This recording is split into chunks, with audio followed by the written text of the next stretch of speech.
नमस्कार सभी पशु चिकित्सक भाइयों को। गर्मी का मौसम आ चुका है। जो पशु है वो इस मौसम के अंदर कुछ अलग तरह की बीमारियों की चपेट में आ जाते हैं। उसी पर ये लेक्चर मैं बना रहा हूँ। इसमें कुछ चीज़ें मैं बताऊँगा, कुछ जानकारियाँ दूंगा जो आपके द्वारा जो इलाज जिन पशुओं को किया जा रहा है वो बेहतर से बेहतर हो सके, आपकी डायग्नोसिस जो सुधर सके और आप पशुओं का अच्छा उपचार कर सके। क्योंकि अगर समय पर पशुओं का अच्छा उपचार मिल गया तो पशु का स्वास्थ्य ठीक रहता है और उत्पादन बना रहता है और किसान को, पशुपालक को आर्थिक नुकसान नहीं होता है। तो जैसे ही गर्मी का मौसम शुरू होता है, सबसे पहली समस्या जो आती है वो आती है कॉन्स्टिपेशन की। कॉन्स्टिपेशन मतलब कब्ज। कब्ज का आने का कारण यह होता है कि जैसे ही गर्मी का मौसम शुरू होता है वो नया भूसा भी आ जाता है। नए भूसे की पाचन क्षमता जो है पशुओं की बहुत कम होती है। पशु जो है ऐसा नया भूसा पचा नहीं पाते हैं और समय पर अगर पानी नहीं मिला तो ये पशु पर जो है कॉन्स्टिपेशन के अंदर कन्वर्ट हो जाता है। कॉन्स्टिपेशन मतलब पेट के अंदर भूसा ज़्यादा मात्रा में चला जाता है और यह भूसा बड़े पेट से छोटे पेट की तरफ और छोटे पेट से आंतों की तरफ और आंतों से गोबर के द्वारा मल के रूप में बाहर नहीं आ पाता है और पशु का जो गोबर बंद की समस्या है वो आ जाती है। तो ध्यान दें किसान भाइयों, जब भी आप नया पशु को नया भूसा खिला रहे हैं तो उसे भिगो कर दें और उसमें थोड़ी मात्रा सेंधा नमक या काले नमक की ज़रूर रखें, ताकि सेंधा नमक और काला नमक जब आप उस पशु को देते हैं तो पशु की प्यास बढ़ती है और वो पानी पीता है। तो पानी अगर पशु पर्याप्त मात्रा में दिन भर पीता रहेगा तो अस्वस्थ होने की संभावना कम रहेगी। तो कॉन्स्टिपेशन का ध्यान रखें। दूसरी समस्या ये आती है तो जो भूसा है वो जब पशु खाता है तो भूसे के जो तिनके होते हैं वो बहुत हार्ड होते हैं। जो आपने देखा होगा जिसे उम्बिया बोलते हैं, जिसमें गेहूं के दाने आते हैं, उनमें लंबे लंबे से तीखे तीखे बहुत इस व्हीट स्ट्रॉ से भी पतले जो रहते हैं वो तीखे, उसके अंदर पॉइंटेड स्ट्रॉ जैसे ही होते हैं जो कि मसूड़े के अंदर चुभ जाते हैं और पशुओं के मुंह के अंदर घाव पैदा कर देते हैं, जिससे कि या तो पशु के मुंह से झाग ज़्यादा आने लगते हैं या पशुओं के मुंह से ब्लड निकल के गिरने लगता है। तो ये समस्या जो होती है वो भूसे की वजह से होती है। तो ध्यान दें, अगर आपके पशुओं के लार के साथ में ब्लड आ रहा है तो कहीं ना कहीं आप इस नए भूसे ने आपके पशुओं के जबड़े को खराब कर दिया है। तो ऐसे में तुरंत जबड़े की सफाई करवाएं और हो सके तो हल्दी और तेल का मुँह के अंदर लेप लगवाएं, ताकि पशु जो है 2 से 3 दिन में ठीक हो जाए। और उसे भूसा देना बंद करें ऐसे पशु को, और हरा चारा हो सके तो दें। हरा चारा नहीं है अगर आपके पास में तो भूसे को भिगो कर दें। और ध्यान रहे भूसे की मात्रा पूरी की पूरी ऐसी नहीं देना है, उसमें हरा चारा होना बहुत ज़रूरी है। दूसरी बात जो आती है इस गर्मी के मौसम के अंदर, एक्टोपैरासाइट्स जो है वो पशु के शरीर के ऊपर होने लगते हैं और इनकी वजह से पशु का ब्लड लॉस ज़्यादा होता है। उनका जो लॉस है वो इनके माध्यम से हो जाता है। पशु के पेट में कीड़े पड़ जाते हैं और इनकी वजह से उत्पादन क्षमता गिरती है।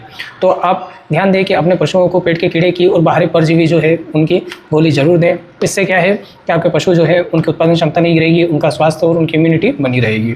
तीसरी चीज़ जो आती है वो ये है कि पशुओं के बाड़े में ऐसे टाइम नमी ना रहने दें। गीलापन होने की वजह से और बाहरी मौसम गर्म होने की वजह से जो आर्द्रता है वो बढ़ती है, ह्यूमिडिटी जो है वो बढ़ती है, और ये ह्यूमिडिटी जो है वो पशुओं के पैर जो रहते हैं, खुर रहते हैं, उनमें समस्याएं पैदा करती है, जिससे पैरों के जो दोनों खुर होते हैं उनके बीच की जो लेयर होती है उसमें सड़ाव आ जाता है और ये फुट रोट की समस्या की वजह से पशुओं को चलने में काफ़ी समस्या आती है। अगली समस्या ये आती है कि भूसा जो होता है उसमें प्रोटीन की मात्रा और ऊर्जा की मात्रा लगभग ना के बराबर होती है। ये सिर्फ पेट भरने के काम आता है। तो पशुओं को संतुलित आहार देने के लिए खली, अनाज और मिनरल मिक्सचर का सप्लीमेंटेशन करना ना भूलें। ये तीनों चीज़ अगर आप देंगे तो आपके पशु की उत्पादन क्षमता गिरेगी नहीं और आपका पशु स्वस्थ रहेगा, तंदुरुस्त रहेगा। अगली बात है कि आप अपने पशुओं का टीकाकरण जो है वो टाइम से करवा लें। टीकाकरण इसलिए ज़रूरी है क्योंकि गला घोट, ब्लैक क्वार्टर जिसे फराटिया रोग कहते हैं, गला घोट रोग कहते हैं, खराड़ा जिसे एफएमडी कहते हैं, इन रोगों से बचाव हो सके। इसके साथ ही आप देखेंगे कि गर्मी के मौसम के अंदर पशुओं की आंखों से पानी आना शुरू हो जाता है, उनकी आंखें लाल हो जाती है। एक तरह का इन्फेक्शन जिसको पिंक आई बोलते हैं, जो कि मोरेक्सेला बोविस नाम के बैक्टीरिया की वजह से होता है, यह भी इसी मौसम में देखने को मिलता है। तो अपने पशुओं की जो आँखें हैं उनका भी ख्याल रखें। अगर हो सके तो बोरिक एसिड जो है मार्केट में अवेलेबल होता है, उसमें उसको डिस्टिल वाटर में मिलाकर पशुओं की आंखों में छिड़काव करें। इससे पशुओं की आंखें स्वस्थ होती है और उन्हें इस तरह की जिसमें गिचड़े जिनको बोलते हैं उसकी समस्या जो है उससे निजात मिलता है। इनके साथ में ही कुछ ऐसी बीमारियां जो है वो यहाँ पे बहुत ज़्यादा देखने को मिलती है गर्मी के मौसम में, जैसे लाल पेशाब की बीमारियाँ, जिसके बाद में पीलिया की बीमारियाँ, जिसके बाद में फिर आप देखेंगे तो खून की कमी की बीमारियाँ देखने को बहुत ज़्यादा मिलती है। इन बीमारियों से बचाव के लिए इनका सही परीक्षण करवाएं, अच्छे पशु चिकित्सक को दिखाएं। क्योंकि लाल पेशाब जो है उसे तो आप समझ सकते हैं, पर कभी कभी थाइलेरियोसिस जो है या फिर ट्रिप्नोसोमियोसिस जो है, ये जो बीमारियां हैं वो आसानी से समझ में नहीं आती है। एनाप्लाज्मोसिस, ये बीमारियां समझ में नहीं आती है और आपका पशु जो है आप सही व्यक्ति से इलाज नहीं करवाते हैं तो बिगड़ता जाता है। और लगभग ऐसा होता है कि अगर 4-5 दिन भी आपने अगर ज़्यादा इंतजार कर लिया, डिले कर दिया, तो केस इतना बिगड़ चुका होता है कि बीमारी के जो कीटाणु है उनको तो हम मार सकते हैं इलाज करवा के, पर जो नुकसान शरीर में, वो दुष्प्रभाव जो शरीर में पशुओं के छोड़ के गए हैं, उससे बचा नहीं जा सकता। तो ये जो समस्या है वो भी देखने को मिलती है। अगली जो चीज़ देखने को मिलती है वो है थनैला रोग।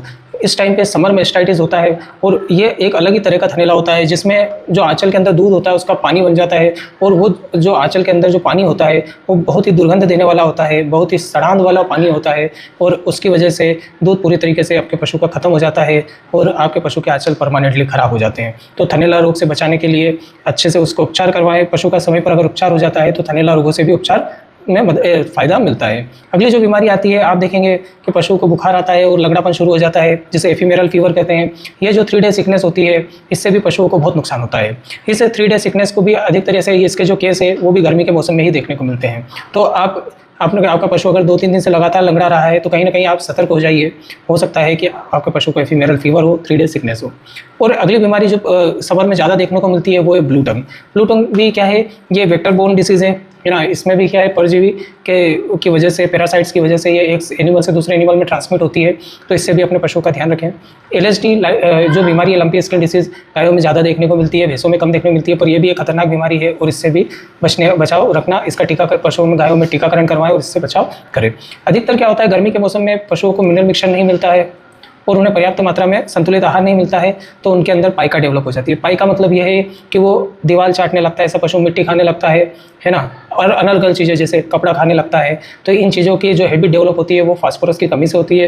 तो अपने पशुओं को मिनरल मिक्सचर दे, फास्फोरस दे, तो इस बीमारी से भी अपने पशुओं को बचाया जा सकता है। पाइका की बीमारी सिर्फ मात्र इस तरह के लक्षण से ही पशु को प्रभावित नहीं करती है, उसकी वजह से हो सकता है कभी कभी आपके पशु जो है ठहरते नहीं है, गर्मी पर आते हैं, पर AI करवाने के बाद में या नेचुरल सर्विस करवाने के बाद भी पशु जो है क्या भी नहीं ठहरता है। तो पाइका सिर्फ एक ऐसी बीमारी नहीं है जो पशुओं को दूसरी चीज़ें खाने पे मजबूर करता है, जैसे दीवार चाटना वगैरह। इसकी वजह से गर्भ ठहरने में भी भारी समस्या देखने को मिलती है। तो आप फास्फोरस, जब भी आपको लग रहा है कि रिपीट ब्रीडिंग के केस है, तो फास्फोरस जरूर दें। फास्फोरस देने से बहुत फ़ायदा मिलता है। बहुत सारे जानवर मात्र फास्फोरस देने से भी कंसीव हो जाते हैं। देखिए, इस दौरान क्या देखने को मिलता है कि हरा चारा अच्छी मात्रा में नहीं उपलब्ध होता है गर्मी के मौसम में, तो पशुओं की जो ऊर्जा की ज़रूरतें हैं, प्रोटीन की ज़रूरत है, वो पर्याप्त मात्रा में नहीं मिल पाती है, तो उत्पादन क्षमता गिर जाती है। उत्पादन क्षमता मतलब प्रोडक्शन इतना गिर जाता है कि आधे से भी कम हो जाता है। तो ऐसे टाइम पे मिल्क फीवर है, कीटोसिस है, ऐसी बीमारियों के भी संकेत देखने को मिलते हैं गर्मियों में। तो गर्मियों में इन बीमारियों से बचाने के लिए अपने पशुओं को मिनरल मिक्सचर दें, और अगर ज़रूरत पड़े तो बहुत सारे ग्लूकोज के अच्छे सप्लीमेंटेशन मिलते हैं। जैसे हम लोग ग्लूकोन डी पीते हैं इंसानों में, ऐसा पशुओं में नहीं होता है। इनके केस में ग्लूकोज जो है इनकी बॉडी में बनता है, इनको बाहर से प्रोपाइलिन ग्लाइकोल वगैरह देना पड़ता है। तो ऐसे कुछ प्रिपरेशंस आते हैं जो readymade source of propylene glycol होते हैं, और उनको आपको अगर आपके पशुओं को देंगे तो उनको एनर्जी तुरंत मिलेगी और उनका प्रोडक्शन बढ़ेगा, है ना। तो इन चीज़ों का आप ध्यान रख सकते हैं। अगला जो है, बहुत बार हीट स्ट्रेस हो जाता है। मतलब आप अपने पशु को बाहर पाड़े में ऐसी जगह बांधते हैं जहाँ पे तेज़ धूप आती रहती है या गर्म हवा चलती रहती है, तो ये लू की लपटें जो है इसकी वजह से उन्हें लू लग जाती है, हीट स्ट्रेस हो जाता है। तो हीट स्ट्रेस से बचाव करें, पशु को 3-4 बार नहलाएं, और हो सके तो पशु को जो है ठंडा पानी पीने को दें। अक्सर हम क्या करते हैं, गर्म पानी की बाल्टी ले जाते हैं गर्मी के मौसम में, तो पशु नहीं पीता है, तो आप ठंडा पानी पिलाएं पशु को, इससे फ़ायदा मिलेगा।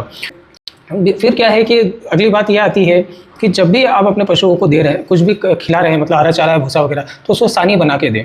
मतलब पशु भूसा है, हरा चारा है, और आपके पास में खली है, अनाज है, इन सबको मिक्स करके आप पशु को खिलाएंगे तो पशु का जो डाइजेस्टिव सिस्टम है वो अच्छे से वर्क करेगा, पाचन प्रक्रिया अच्छी होगी, और जितने भी न्यूट्रिएंट्स उसके फीड के अंदर है वो पशु के अच्छे से काम आएंगे, उसका प्रोडक्शन बढ़ेगा। और पशु को ध्यान रखें, गर्मी के मौसम में छाँवदार जगह में बांधें, गर्मी से बचाव रखें, और हो सके तो ठंडा टाट जो है वो पशु के शरीर पर रखें ताकि उन्हें गर्मी से बचाया जा सके। तो किसान भाई, मेरे सभी पशु चिकित्सक भाइयों जो अपने क्षेत्र के अमुक पशुओं की, बेजुबान पशुओं की और उनके पशुपालकों की जो सेवा कर रहे हैं, आप ऐसे मौसम में उनके यहाँ जा रहे हैं, अपना सुख चैन छोड़कर वहाँ जा रहे हैं, तो मेरा ये जो वीडियो है हो सकता है इन बीमारियों को पहचानने में आपको मदद करे और आपकी प्रैक्टिस में सुधार लाए। धन्यवाद।